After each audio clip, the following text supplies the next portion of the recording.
Hello, and welcome to A Breath Away from School podcast. I'm your host, Maddie, with my co host, Kyle. And today, as you know, this will be our first podcast, but we decided to talk about Hurricane Florence. What do you have to say about it, Kyle? Well, one thing I gotta say is that it was a very devastating event. Even though people were evacuated, it left streets flooded, people's homes were destroyed, and felt like the state did as much as they could to help the relief. And one thing that I noticed while watching the storm was that almost like as soon as it hovered over North Carolina, it just disintegrated. People thought it would stay there for days, but in actuality it was maybe there for a day or two. I agree. However, this event did leave 37 people dead, 27 in North Carolina where it mainly hit, 8 in South Carolina, and 2 in Virginia actually died because of this. Yeah, and due to the hurricane being so close to Virginia, my sister in Richmond, where she works and lives at, there's tornadoes spawned by the storm, and she was stuck in her job where she worked at for a couple of hours. She wasn't allowed home because tornadoes were spawning left and right. Wow, I didn't know that. Did you see where Trump is apparently visiting North Carolina now? What do you think about that? First off, I didn't know he was visiting North Carolina. The only stuff I feel like a president should visit. Any event with that, yeah,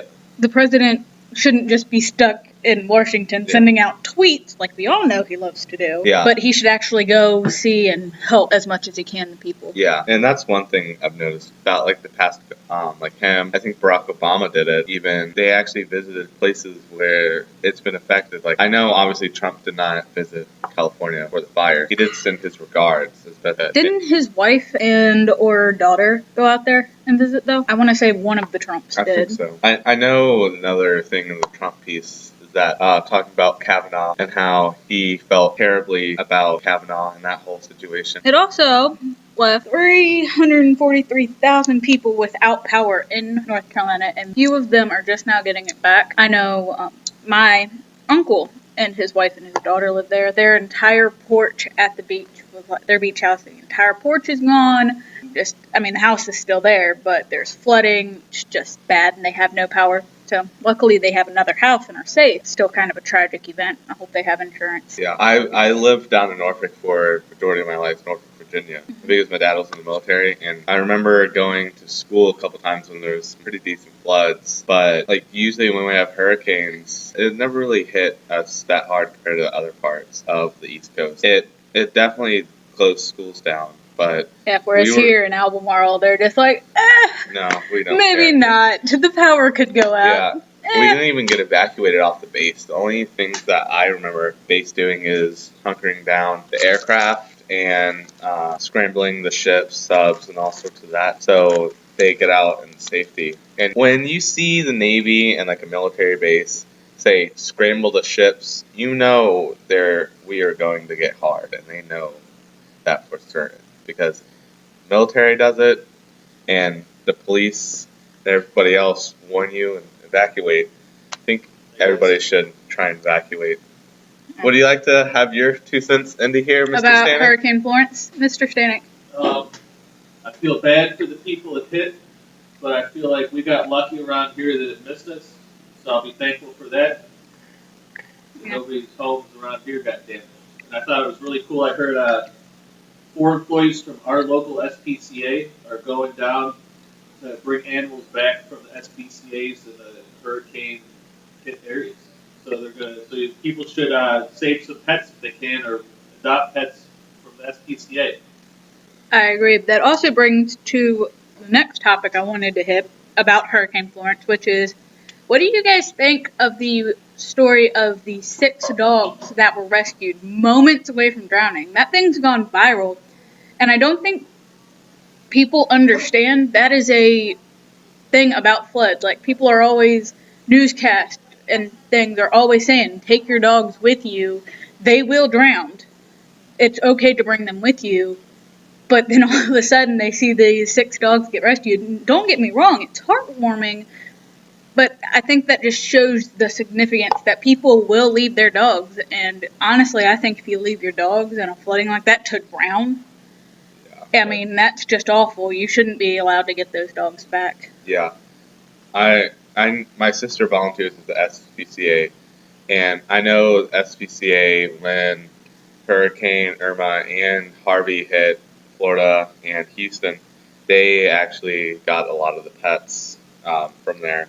And not mistaken, a lot of the pets were adopted that were in those storms this past year. And I know for certain, like, my dog, he's a Labrador, and they're usually, like, meant to, like, swim in water. He's a total chicken of water. He doesn't My even dog's the complete opposite. They're in it, jumping over waves, trying to eat the waves. Yeah, he doesn't Just even like walk into puddles. He's that scared of water. And, like, I don't even know. Giving Like, him a how, bath must be yeah. very interesting. No, he's fine with baths. Oh. I don't even know, like, why people leave their dogs. Like, is it because I mean, they don't? I know we're they all don't have, dog lovers here. Is it because they don't have room somewhere somehow, or is it cool. because they do not? They just don't have, like. I really don't know. I'm Stanek, do you have anything to say about this? Just animals being left for hurricane. We know you have 2 dogs of your I own. could never imagine doing that because they're like family members to me. But I wonder if people, I don't know. I just can't picture that. I don't even know what the. I can't think of anything that would. Even I have a pit bull, and then I also have a lab. And leaving either one of them in any situation, I mean, we take them on vacations with us and everything. If not, we have a dog babysitter that comes. Like, their family to us. So leaving them, it's like, just blows my mind.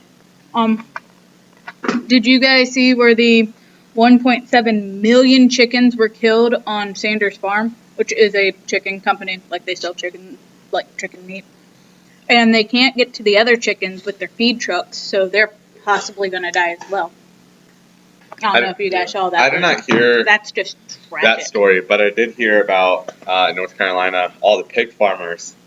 When the flood hit, when like it starts flooding and raining really badly, the pig waste washing down and like ruining water that could be drinkable. It just ruined it. So they were evacuating pigs to higher ground to make sure none of their waste gets up in drinking water. I saw some of that too. Yeah, I didn't read like, in depth to that though. North Carolina and like the Carolinas are like huge in the pig farm industry.